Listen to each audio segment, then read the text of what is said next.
Okay. Can you hear me? Yes. Thanks for coming into this, and it's a little bit awkward doing it remotely, but I just came back from a trip to Portugal, and I wasn't able to attend. I'm sorry for not being there in person. I'm happy to answer questions both at this session, but also later on through emails if things come up that you would like to talk more about. Next slide, please. So what I wanted to, just in the 20 minutes or so that we have together, I wanted to talk a little bit about sleep and how we define it, and also make an argument of why people, young people throughout our society are not getting enough sleep. Not just the kids with DUP15Q, but broadly speaking in our society, we're raising a generation of people with sleep deprivation.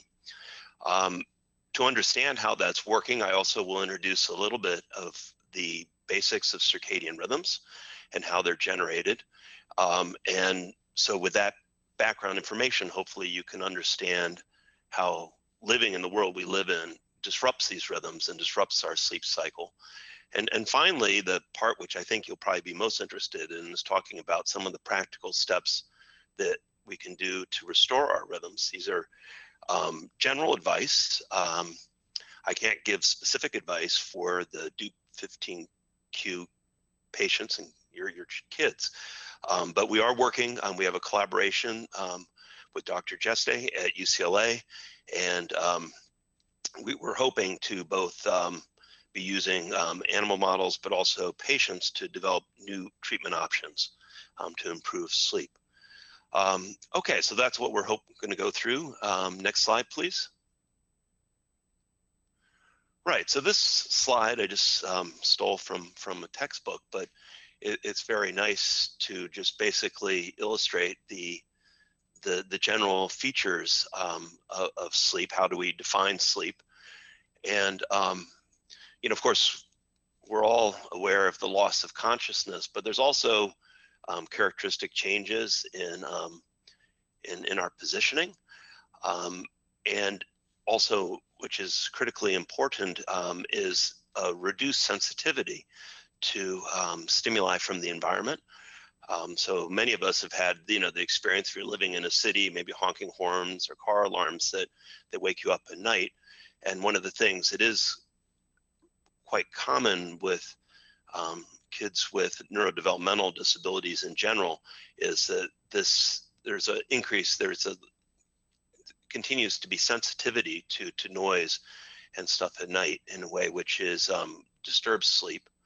Of course, there's a reduction in motor output, and also a lot of coordinated changes that occur inside our bodies in terms of physiological mechanisms that have to occur in order for sleep to occur. Things like that you don't necessarily think about, but your cardiovascular system has to start be shut down during, or not shut down, but at least reduced during the night. There's a lot of changes that occur inside our body as well. And of course, something which I don't know about, but of course all of us understand, is that we dream while we sleep as well. So next slide, please. So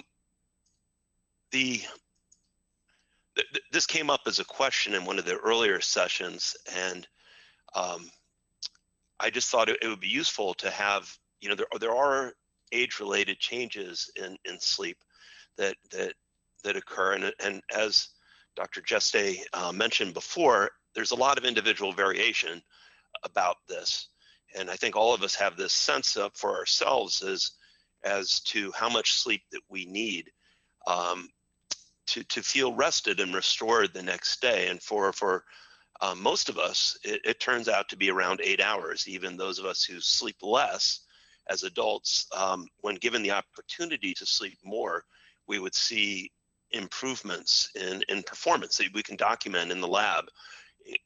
Improve vigilance, improve memory.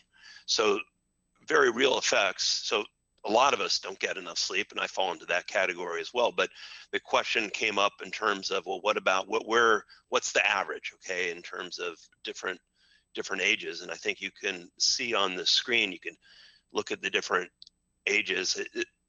You know, I think there was a question about a 2-year-old, and you could see that the average here is between 12 and 14 hours. But of course, there's variation, and there's clearly negative consequences to not getting enough sleep. And we'll talk about some of the countermeasures later on. But sleep researchers like to think about the idea of sleep debt, and that, you know, your body, if you're not getting enough sleep one night, say you have an early morning presentation to the society, then, you know, your body adjusts to this, and it's, you know, you recover from it. But if it's chronic, if you continually have not enough sleep, then the cost builds up, and we see a number of negative consequences in adults, which I'll share with you later on in this talk. But we quite frankly, we know less about adolescents, but we do have some data, which I can talk about. Okay, next slide, please. I thought it would be particularly useful to think about the situation of sleep in teenagers, both as many of you may be having kids in this age range, but also just broadly as a society.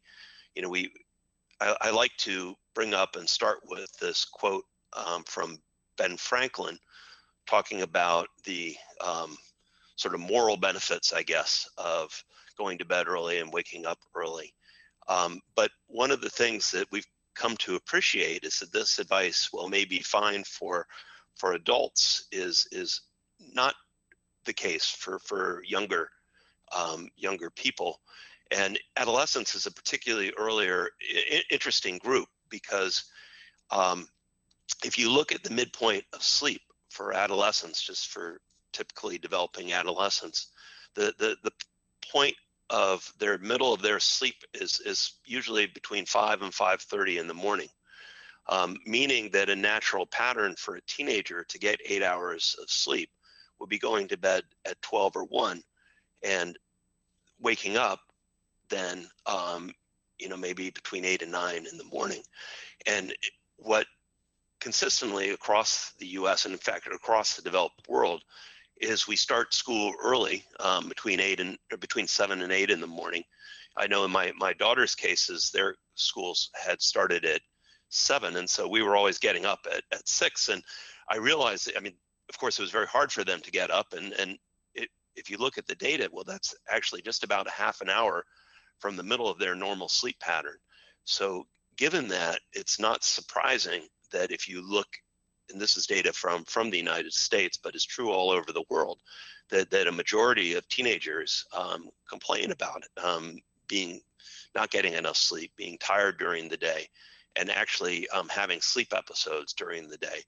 And while there's less data for the kids with Dup15q, there's all the data that we do have, which is mostly comes from the autism field, suggests that this pattern of delayed sleep is even more apparent in adolescents with neuro and developmental disabilities. Okay, next slide, please. So there's been, so what drives these rhythms? What drives these rhythms in sleep, but also in all the other processes in our body? And we have a timing system built inside us, and in fact, inside all the cells in our body, which is referred to as a circadian timing system. I have a slide up here, circadian rhythms, because I just wanted to go through some of the key features of this timing system, because I think understanding it, at least at a rough level, helps us understand the disruptions of sleep that we see in our kids and frankly in ourselves so often. So these rhythms are generated by a core molecular mechanism which is inside us, inside all of the cells in our body. I show here on the slide just some parameters for patients, just showing, okay, if you're looking at core body temperature or your blood pressure, secretion of hormones, but frankly, anything. We see these rhythms where our bodies are different from day to night. If you take animals or patients and you put them in the laboratory, you find that the system that generates these rhythms has a cycle length of not 24 hours like our civil time that we live on, but instead the cycle length is close to but not quite equal to 24 hours. So in the case of most humans, our cycle runs at around 24.5 hours, meaning there's a natural tendency for us to stay up a little bit later and sleep a little bit later every day, and that's driven by our biology. This system, in order to work as a clock, to time our biology, has to be synchronized then to the 24 hours of the physical world that we live in. And the most important cue is light exposure. So morning light is being very important and synchronizes this timing, but we have the capacity to mess this up by inappropriate exposure to light at night. And I'll come back on to talk about this a little bit later. This timing system impacts everything in our body, from the turning on and off of genes inside the cells to our physiology to our behavior. And so it's not surprising with something which has such large effects throughout our body that this system is under strong genetic control. May I have the next slide, please? And we'll see how this works. This is a little animation which I put together to just give you a sense of the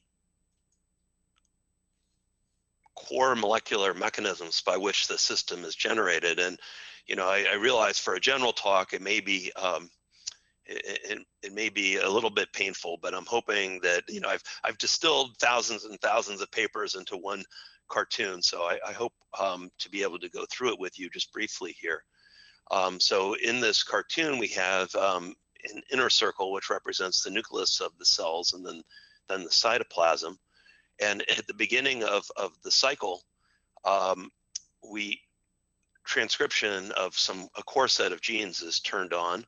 So here I have, in this cartoon version, I have clock and BMAL, which are two factors that drive transcription, turning on a set of genes, including the PER and cryptochrome genes. Can you hit the advance button? I think it should, the next part of the cartoon. Yeah, right. So at the beginning, at dawn, at the beginning of the cycle, the mRNA is produced for these core genes. And if you can press the next button, please, the advance button. Yeah, one more. Yeah, so the mRNA is translated into proteins, which accumulate up in the cytoplasm. Next button, please. Yeah, so these proteins bind together in our cytoplasm. Next button, please. And they accumulate. And this accumulation takes place during our day. So over the course of maybe 12 hours, they accumulate in our cytoplasm, binding together. Next button, please. And then near dusk, they go into the nucleus, where they bind the proteins that turn on transcription, and they shut off the process. So that total negative feedback system takes about 24 hours. So in humans, this takes about 24.5 hours. And this is the molecular basis for the timing system that controls the sleep-wake cycle and controls all these other processes. I should mention that the work working this out was first done in Drosophila and so fruit flies. The scientists recently received the Nobel Prize in medicine, and I think this is both recognizing how important this timing system is for us, but also in terms of understanding it has broad implications for medicine, including your kids with DUP15Q. Okay, next slide, please. Right. So as I mentioned, this core molecular mechanism is running at around 24.5 hours, and it must be synchronized to 24 hours. And light is the key. And in this slide here, I wish I was there in person to hopefully explain it, but a little better. But what this is actually data from people, a person, I should say, a young medical student. Up in the top, the first 7 days, they're in a light-dark conditions, and the medical student is synchronized to the 24 hours light-dark cycle. Well, in my screen, it's blue, or black is the time that they were awake, and the red is when they were sleeping. You can see there's a little bit of variation, but generally they're aligned to the 24-hour cycle. And then in green, this person was placed in constant conditions, so there's no more light-dark cycle. And the rhythm continues, I think you could see, it's from day to day, but every day the person was waking up a little bit later. In this case, quite a bit later, 26 hours, and there's some details for why this was 26 hours instead of 24.5, but I think it illustrates the point that the person is still showing a rhythm due to this molecular clockwork that I just showed to you, but is waking up a little bit later and later because they're not synchronized to the environment. But then at 25 days into this experiment, the light-dark cycle is reimposed, and the person, the medical student, becomes resynchronized to this light-dark cycle. So this goes on in all of us every day. Next slide, please. One of the things which has been very exciting in this field, besides developing an understanding of this molecular time work, is also developing an understanding of the mechanisms by which light acts to synchronize this clock, and including the discovery of a new light detection system, which is localized in our eyes, in the retina, but not in the photoreceptors, the rods and cones that feed into our visual system. So there's actually a novel light detector called melanopsin, which is localized in a subset of cells in our retina. The picture to the right actually shows what the cells look like. You can see the cell bodies and processes, but these are the light detectors.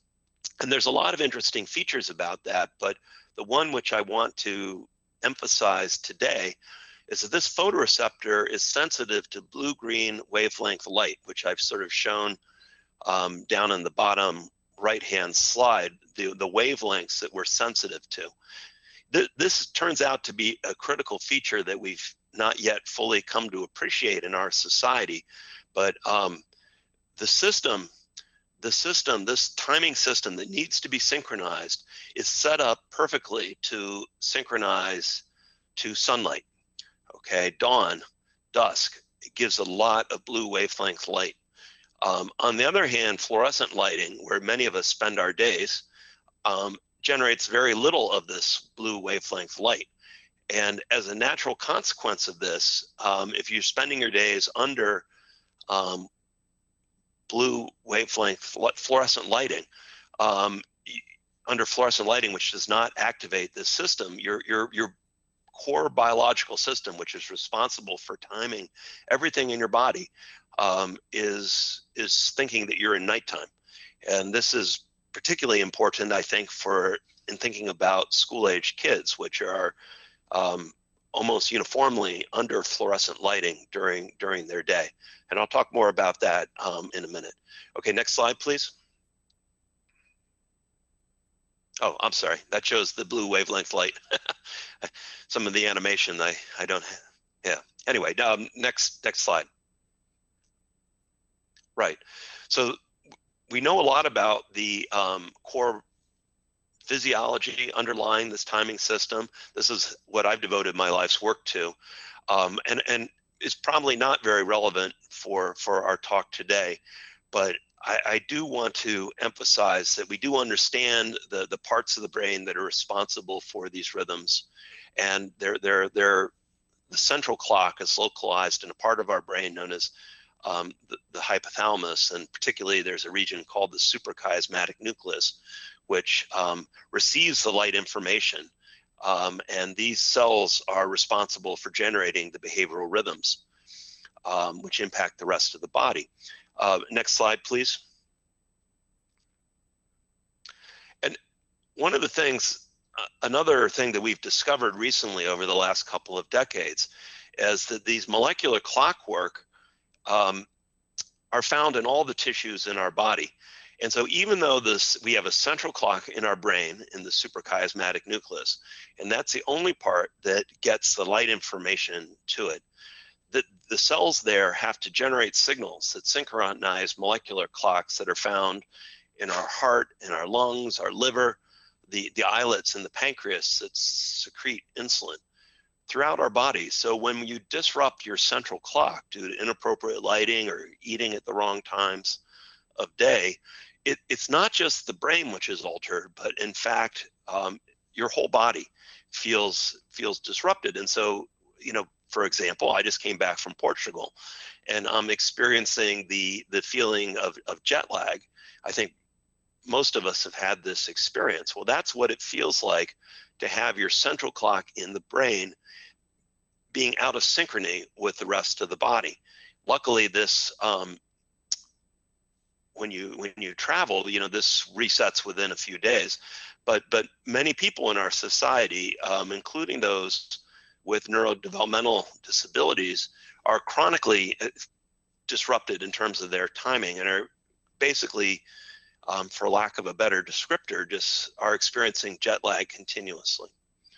Next slide, please.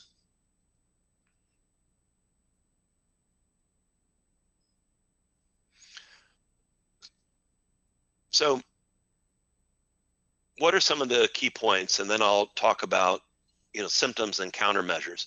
So just to reiterate the things that I've talked about here, circadian rhythms are generated by a molecular feedback system that we understand, that in order to function properly, these rhythms need to be synchronized by a specialized light detection system. And the reason for most of us that we see disruptions in this timing system is inappropriate light exposure. We inside the brain, we have a central clock in the suprachiasmatic nucleus, or we refer to it as SCN. And the SCN communicates through both neural and hormonal signals to synchronize molecular clocks found throughout the body. Okay, next slide, please.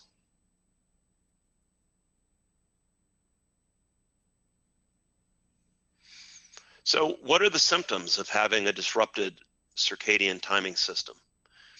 So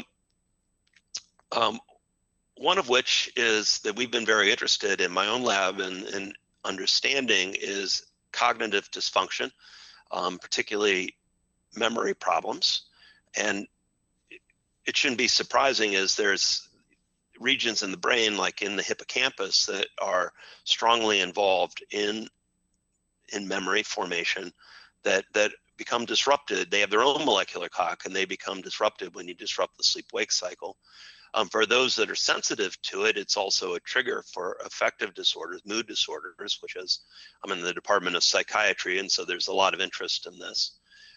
In addition, cardiovascular disease, GI disturbances are a common consequence. Just think of what happens after jet lag and for this.